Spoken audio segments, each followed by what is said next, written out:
thanks for watching Jōy-ist. I am getting ready to flavor kombucha.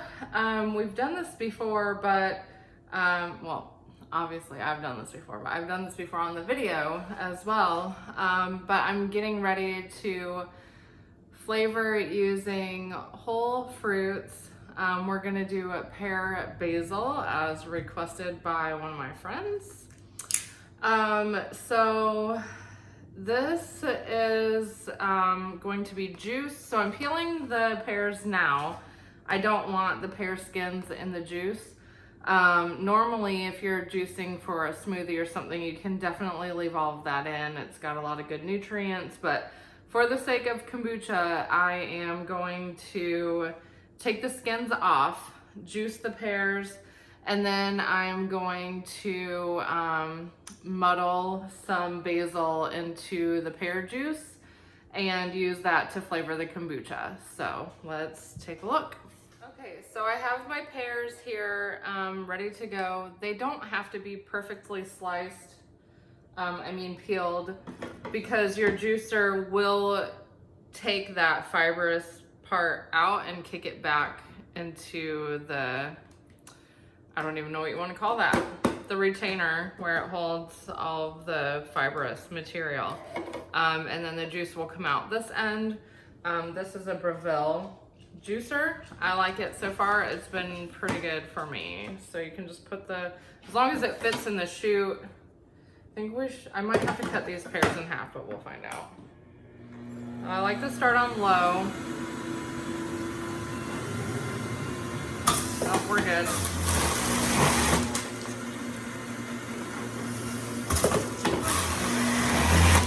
Low seems to be pretty good for the pears because the pears are kind of soft in nature anyway.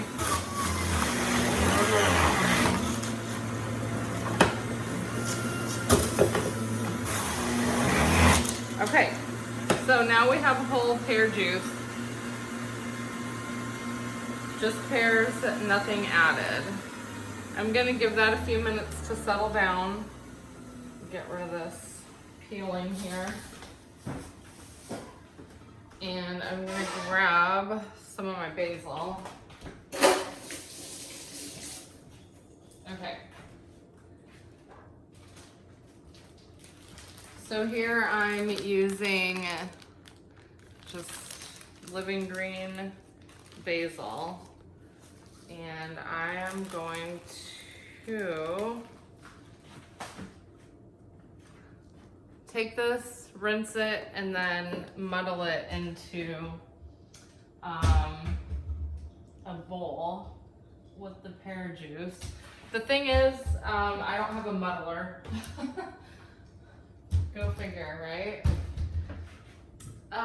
But it's okay because we can do makeshift muddling here. All right. Okay, so there's some basil.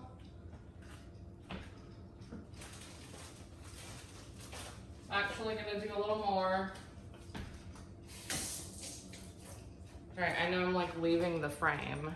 Not leaving you hanging, just leaving the frame. Okay, here we go. And I have something that I can use. Like just use a spoon. It really doesn't matter. If you don't have, here's the purpose of this is to show you that you can do this using pretty much, you need the juicer, but like if you don't have a muddler, who cares? You can do this with a spoon. So I'm actually gonna push into this basil a little bit now with a spoon before I add the pear juice. See, I'm just pushing it down, kind of releasing the flavors from the leaf. I can really start to smell it now. See, who needs a muddler when you have a spoon? I'll post a link to my spoon in the show notes. I'm just kidding. Okay. All right, so this is doing pretty good. And you know what else we can do? We could actually put this pear basil in the blender and just blend it together. That might be an idea. But for now, we'll just let this be. Okay. And then I'm gonna put my pear juice in here. Ooh. This is probably gonna be pretty good. Done juicing, so I'll just let that drop. I'm just gonna mix it around and also try to press on those basil leaves a little bit more. Really get the flavors mixed in well together.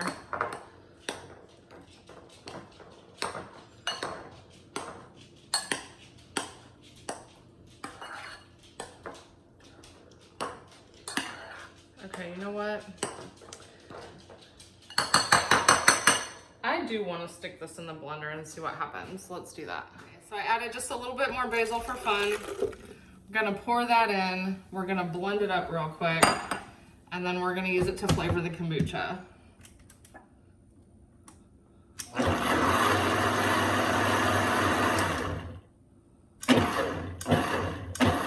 It looks like the pulse feature will be the best. Here we go. Okay, that's good enough. And let's go. Okay, I took a short break to go pick up the kids from school. So since I have poured the pear basil juice into this Pyrex, I wanted to measure and find out how much we had. We have exactly 16 ounces, which is interesting. I used exactly 4 pears, and then I'd say I used about a 1/3 cup to a 1/2 cup of basil. And I'm gonna strain this as it goes in. And I also like to strain the kombucha as it goes in, so that you minimize the amount of culture strands that you have floating around in there. And then when I go to sell this at a farmer's market or something, I'm going to strain it again, actually, after the second ferment, so that a new SCOBY forms every time. So I'll strain it again. But anyway, here we go. So the first thing I'm gonna do is pour the kombucha in each bottle. And I'm gonna go until the bottle starts to curve at the top.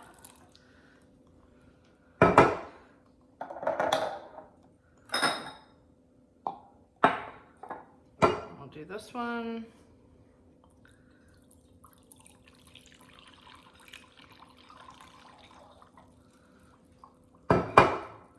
And once you get like a big clump of culture strand in the strainer, it's good to just dump it out, because otherwise you get backed up.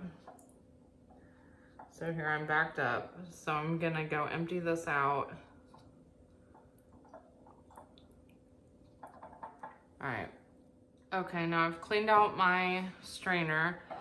And this kombucha that I am pouring in is a green tea blend. I thought it would be better with the pear basil, like a lighter, more refreshing. Not quite in there.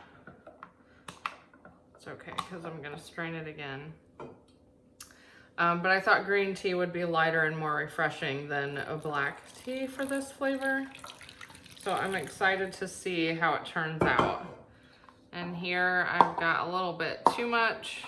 So I'm gonna pour some out. A little bit more.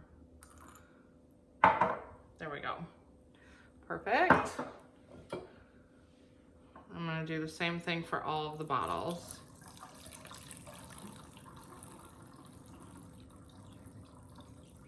You guys, I'm really excited about this flavor. It just looks like it's gonna be so refreshing. Okay. And let's just see, it looks like I'll be able to get about 6 bottles from this. And I've already taken my 2 cups of starter tea out, along with my SCOBYs, I should say. Oops. See, I can't do 2 things at once. I start talking and I pour too much. But I've already taken out 2 cups of starter tea for the next batch.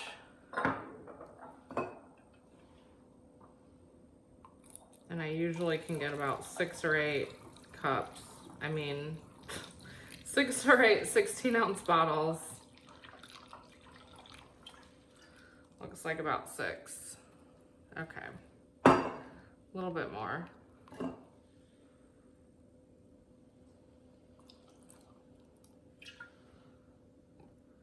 And if you have extra like this, you can just drink it. Or actually what I'm gonna do is mix the other tea that I have ready to go as a black tea. So I'm just gonna mix this with black tea and it'll taste just fine.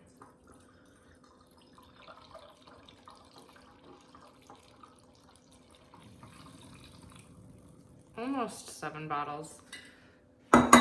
All right, now for the fun stuff. I'm gonna empty out the strainer one more time, and then we're gonna add our pear basil. And it's all fun stuff, right? Okay, so here we go with the pear juice. So a lot of my basil is sticking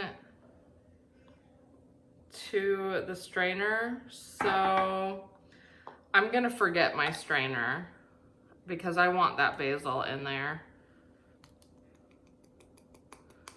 so that we really get a good flavoring. And then I'll strain it out after the second ferment. This particular batch went for about 11 days. So normally you can do 5 days. I'm sorry, you can usually do about 7 days to 10 days on your first ferment.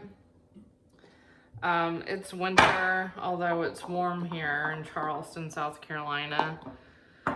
So, I mean, I don't know. It does seem like it's taking a little bit longer. In the summertime, I can definitely do just 7 days or maybe even a little less. Sometimes 5 days is fine. It'll be interesting to see how much of this pear juice goes in. We've almost used all of it, and I had 2 cups. Yep. And then I'll add just a little bit more kombucha to this bottle. Gonna grab my black tea blend. And again, on this one, I've already taken my SCOBY out.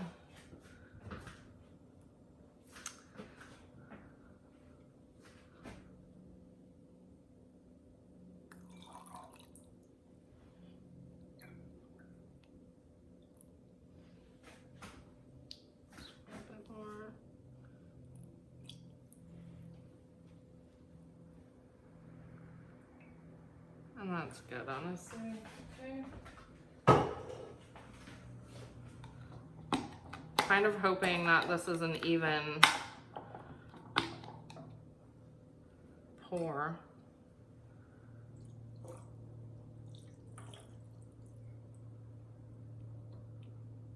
Close. We have enough to bottle, enough to do about 1 more bottle of pear basil. So I'm gonna go ahead and do just that. 1 more bottle using the black tea. All right, and the last one. I really hope this is gonna be good because otherwise we're gonna have 8 bottles of pear basil kombucha. And it helps if the flavoring is right on time.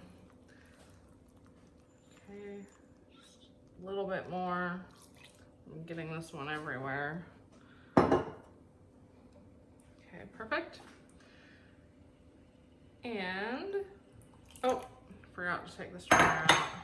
Dang it. I'll just pour over the top of it. Okay, so that one's a little bit light on the juice, but you know what? This one I poured a little extra juice in. So the point is, we can do 8 bottles of kombucha with 16 ounces of juice. So 2 ounces per bottle of kombucha. There you go. All right, so for the last thing, I'm just gonna put the lids on, and then very gently, I like to tip it back and forth to make sure that I've blended my juice in there. And then get it dry.